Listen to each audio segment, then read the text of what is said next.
Okay, good evening, everybody, and thank you for joining us on this beautiful Monday evening as we are studying together Pirkei Avot, chapter 4, Mishnah 22. If anybody would like to sponsor these classes, you can please email us info@ejsny.org. That is info@ejsny.org. Here we are, everybody. We are studying Pirkei Avot, Mishnah 4, chapter 21.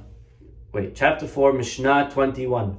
And the last class was on a Thursday, and our class was very powerful, and in my opinion, maybe the most important Mishnah of all Pirkei Avot. Because if you know this, everything else works. If you don't know this, then almost nothing else matters. One more time, just to recap, because between Thursday and today were 4 days, and that's a lot. So here we go. Says the Mishnah, Pirkei Avot, chapter 4, Mishnah 21. The author was Rabbi Yaakov, and Rabbi Yaakov said, "Ha'olam hazeh domeh leprosdor." This world is like a hallway, a lobby. Bifnei ha'olam haba. It's a lobby that goes into the next world. Hatken atzmecha b'prosdor, and therefore prepare yourself in the lobby, kedei shetikanes latraklin, so that we can enter the banquet hall. There is a lot to speak about, a lot that we already spoke about, and a lot more to speak about. There is a nice point that I would like to share with you over here, and that is as follows. Before you enter a office or the chamber of an important person, we prepare ourselves, and we know exactly what we're going to say. We know exactly what we're going to ask. We know exactly what our arguments are going to be. We know exactly what our claims. We played it all. We rehearsed many, many times. Now, that's if you're going to meet an important person. But if imagine you are going to meet the king. The king could call you in at any second. And you don't have time to think and prepare. You have to be ready at any second. If he calls me in right now, I got to be ready. Well, if that's the case, Hashem can call us at any second to go to the next world. At the end of the day, we know that nobody knows. Nobody knows how long they will live for.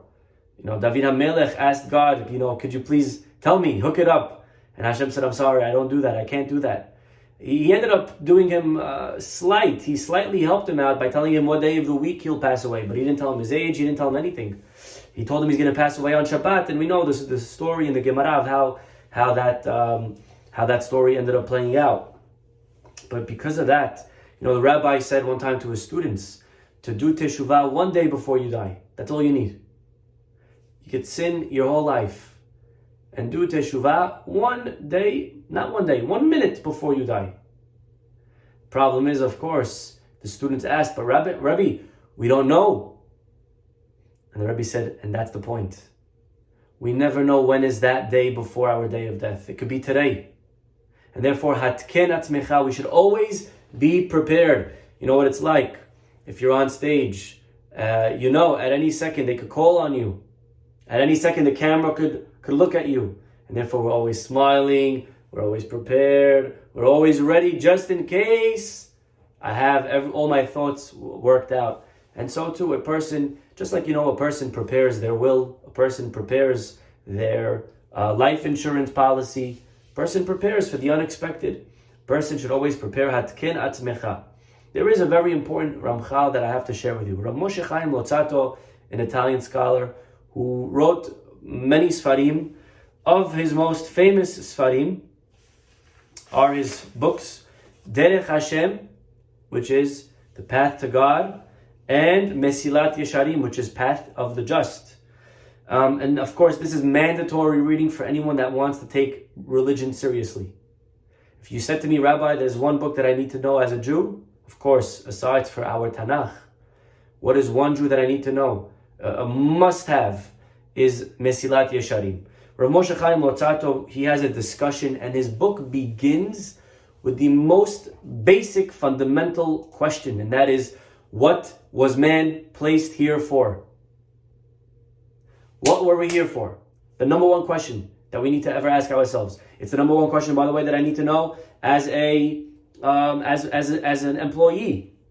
What is my job description when someone hires me? It's the number one thing that I need to know when I'm joining a team, when anything that I ever do in my life, I need to know What am I here for? And as a Jew, we have to ask ourselves this question. And a person that goes through life not knowing, guess what?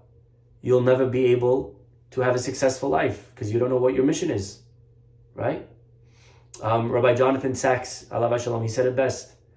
He said that if you don't have a destination, no matter how fast you drive, you will never get there. We need a destination. We need a goal. We need to know what we are here to do, what we are here to accomplish. Well, what are we here for? And Derech Hashem, of course, he discusses this and he builds it up, building blocks, and he walks us one step at a time. And he leaves no room for any ambiguity. And the answer is, in very short, we're here, lehit'aneg al Hashem. And he gives you the answer right away, by the way. He doesn't make you stay tuned for page 136. Many books, they'll ask you a great question, and if you want the answer, just join our 7-week program, and you will know the answer, right? He doesn't do that. He gives you the answer right away on page 1. What are we here for? Lehit'aneg al Hashem, which means to enjoy God, to enjoy from God, to enjoy. That's what we're here for, to enjoy. Oneg means to enjoy. Okay. Where is this oneg? What is this oneg? What is this enjoyment? Is it a jacuzzi? Is it, a sauna? Maybe it's a vacation, a massage, all of the above? Because let me know, Rabbi, so I could get straight to work to do what I was meant to send here for. Tell me what it is, Rabbi, so I could just do that for the rest of my life. Well, says Ramchal, says Rav Moshe Chaim Lotzato, very good. You're here to enjoy, and the place that you will receive that enjoyment is not in this world. The enjoyment is the next world. Now, before we ask the obvious question, and again, you're going to ask me, what is it? I cannot explain it to you because it's a spiritual world.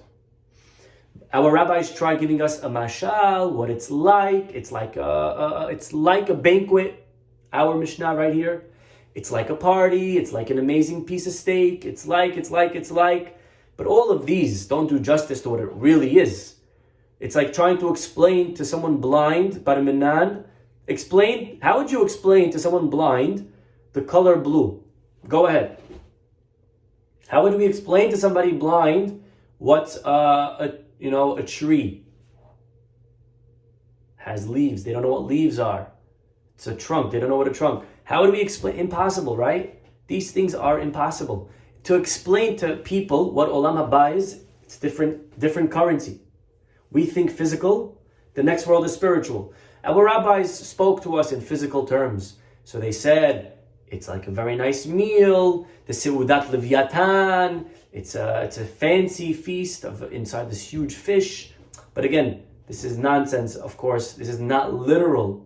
This was just trying to make it to speak in our vernacular. Of course, Olam Haba is much greater than any of that. And that's what we're here for. We are here to go to the next world, to enjoy the next world. Okay, Rabbi? So why didn't Hashem just put us straight in the next world? Just put me there. If you're God and the reason you created me is for me to enjoy, so just put me straight in that place of enjoyment. Meaning, why are we here? The answer is, of course, something that's discussed by the Sfarim, and it's called Nahama de Kisufa. Anyone know what that is? Nahama de Kisufa? Nahama de Kisufa means it's a bread. Very good, Lina. It's a bread of shame. Bread of shame. Okay? Meaning. If Hashem put us straight in Olam Haba, try to think for a minute, what would that look like?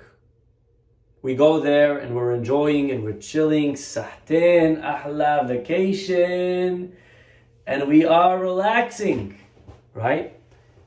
That wouldn't be the best possible enjoyment. Because there's a certain embarrassment that exists.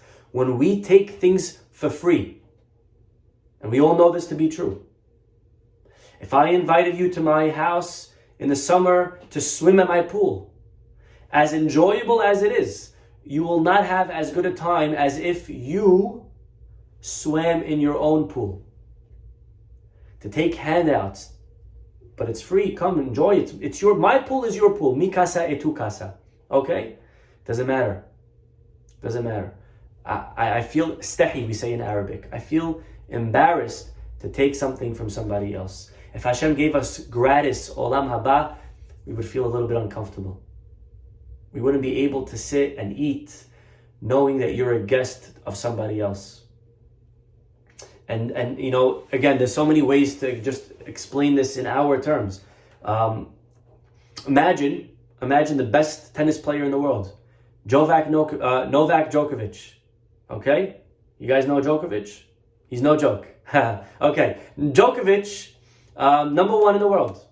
Imagine at the Grand Slam, at the final game, the finale, all of a sudden his opponent resigns.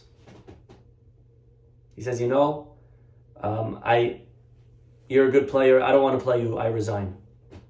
Or he catches coronavirus, he's disqualified, and Novak Djokovic, the world's number one, wins it again. How do you think he would feel? You think he would enjoy the trophy? Of course not. I want to earn it. But what do you mean? Forever and ever and ever, we're going to put your name as the 2020 Australian Open winner. 2021, excuse me. Okay? I'm a year behind. 2021 Australian Open winner. You'll be it. I don't want the in the book. I want to know I won it. Right? If Hashem gives us free olam haba, it's not enjoyable. We need to earn it. We have to know, yes, like after 120, we're going to go there and we're going to be able to fully enjoy, because I was tempted. There was temptation, there was tests, there were other things going on. A lot of people around me weren't living like this, and I sacrificed and it hurt, and now give me my olam haba. We'll be able to take it with pride and fully enjoy it, knowing this is mine. Right? There was once a group of wealthy businessmen, their wagon broke down or they got stuck. Erev Shabbat, they see a house with a mezuzah, they knock on the door, please could we stay for Shabbat? A huge mansion. The Baal Habayit says no problem, but whatever you eat, I'm going to keep tab and I'm going to charge you after Shabbat's over for everything that you take. Are you kidding us? Listen, my house is open. I'll give you free board. But the meal, every glass of wine, every San Pellegrino, every Perrier, every cup, whatever you want, it's on that. I'm going to give it to you. But I'm going to remember and I'm going to charge you in full. You guys have money. Look, I see your wagon. You're wealthy. I'm going to charge you. What's the problem? I said, okay, no problem. This is Sodom over here. What can we say? Anyways, they stay Shabbat. They're eating. They're having a great time. Can we have some more bread? Sure. You want bread? Which one? This one? No problem. Here, enjoy the bread. And they're eating it. They don't care. They have the money. And they give us some wine. He pours them wine. And they're singing and they're eating. And they say, give us some more wine. Pour some more wine. And they eat till, give me desserts. Give me that dessert. I want to try that one. And after Shabbat, they're ready to leave. They pull out their checkbooks. And the man smiles and he says, gentlemen, thank you so much. Have a wonderful, wonderful week and much success. And they said, but what about, we have to pay you. He smiles and he says, gentlemen, have a wonderful week, much success. But what do you mean? What was the whole deal that we had? Whatever we take, you're going to charge us. And he says to them, I knew that because you're my guests and you're staying here uninvited, you're going to feel uncomfortable. Whatever we're eating, if I say, do you want more? You're going to be like, no, we're full. It's okay. We don't want. If I offer you wine, you're going to say, no, I don't like. You're going to feel bad to take. As it is, I'm nice enough that I'm letting you stay for free in my house. To eat more, you're going to feel very embarrassed. You're not going to want to do it. So I realized I had to come up with a plan to make you feel comfortable to take whatever you want as if you're paying for it. Baruch Hashem, we enjoyed, we had a great Shabbat. Have a wonderful week. This is the idea that Hashem realized that if He gives us free Olam Haba, that's not the greatest gift possible. The greatest gift possible is to have to earn it. Have to earn it. Okay? And if you may ask one more question, you may say, but Rabbi, I like what you're saying here. Could you prove that we are here and the place of receiving enjoyment is the next world? Could you prove that?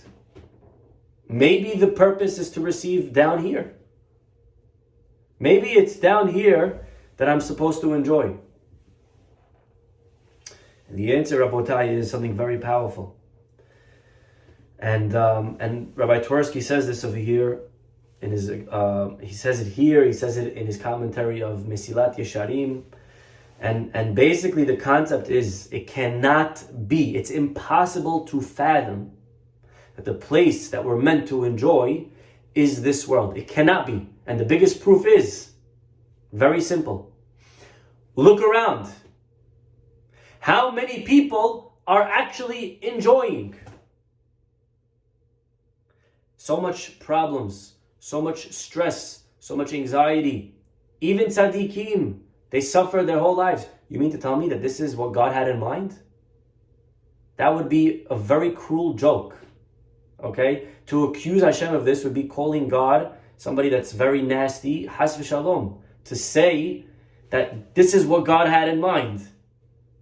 How could it be that so many good people that are not enjoying and so many bad people are enjoying? It cannot be that this world was what Hashem had in mind. Not only that, but the Steipler gives a beautiful mashal. If you saw a little boy and he was wearing a shirt, but his shirt reached his ankles and the sleeves were down to the floor, what conclusion would you make? Right away, what do you assume? Kid is wearing a shirt, the bottom of the shirt reaches his ankles, the sleeves hit the floor. Right away, you know the kid is wearing the wrong shirt. This shirt wasn't meant for this boy. This is probably his father's shirt or his older brother's shirt. This is not for him. Says the Steipler, same exact thing. When Hashem created us with such an enormous capacity, you think about the human mind. You think about human intelligence. You think about the fact that we have a conscience. You think about the fact that we have free will. We think about all of these things. It's impossible that Hashem gave us all of these faculties and resources at our disposal just for this world. You know, you ever flew on a plane, you'll know that the longer the journey, the further the journey, the more the plane has to be prepared. Right? Think about a cruise ship. If it's a voyage that's going just a ferry, 30 minutes, they don't load it with a lot of gasoline. They don't need all of these things, right? When it's going across the Atlantic, it's loading up with food, with drink, right? And the more there is, the more you realize how far it needs to go.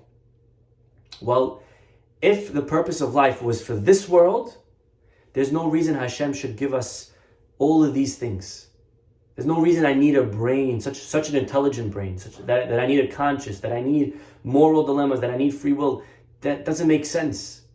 You look at a cow, think about it.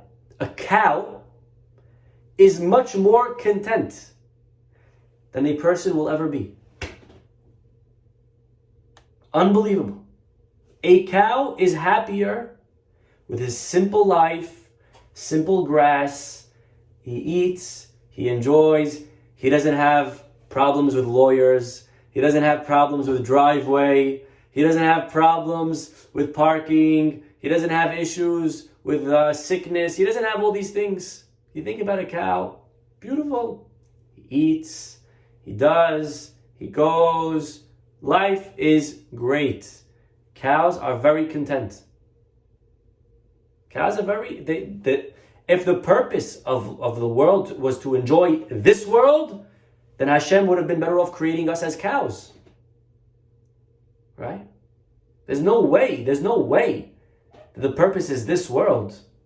And He gave us all of these resources and tools at our disposal. Doesn't make sense. If you're driving and you're going, if you're going on a 3-day journey, you take a luggage with clothing. If you're going for 1 hour, you don't pack a suitcase with underwear and socks and undershirts and 5 suits and different change of clothing, and you don't need that. You're going for 1 hour, right? You're going for a trip, for a couple of hours to a museum.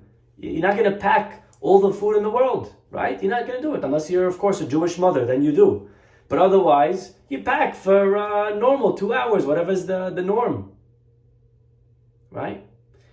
Says the Stipler, Hashem, He gave us such a neshama. He gave us such a brain for this world. Doesn't make sense. It has to be that it was meant to accomplish something greater.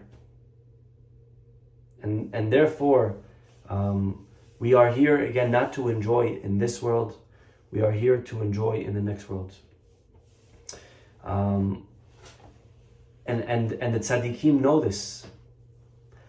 Yaakov Avinu, the pasuk says, beginning of Parashat Vayeshev Yaakov be'eretz megurei aviv.